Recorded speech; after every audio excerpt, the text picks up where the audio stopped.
Hello mga ka-Fish and Town, magandang araw sa inyong lahat. Ako nga pala si Perch Palaganas, member ng Team Sober Anglers. And I've been fishing for 8 years now. Nagsimula ako mag-bait and wait in the glorious days of Bulawan Floating Restaurant pa. And now it has evolved to bait casting and now into jigging. My fishing method of choice is bait casting, primarily targeting Chana striata, dalag, and toman. Iba talaga kasi pag nag-bait cast ka tapos nag-toman ka, grabe, nakaka-addict yung mga top water explosion. Tsaka iba yung laban, grabe, napakasarap.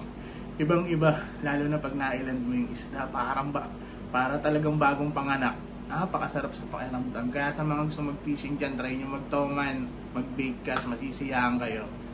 Ayun. Pero as of now, medyo ang kinahihiligan ko mag-jigging. Na medyo nasasayahan ako ngayon sa alat. Kaya most of the time ngayon, jigging naman ako. Nag-fishing ako to relax and enjoy, connect with nature. Fishing is my form of self-care. Ibang-iba kasi talaga yung pag nag-fishing ka, very therapeutic, sirin na sirin, lalo na yung mga spot, ang gaganda, grabe, tapos may huli ka pa. Talagang good siya, very beneficial siya, lalo na sa mental well-being.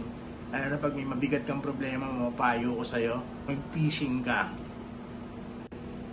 Sa mga gustong pumasok at sumubok mag-fishing dyan, subukan nyo lang, give it a try.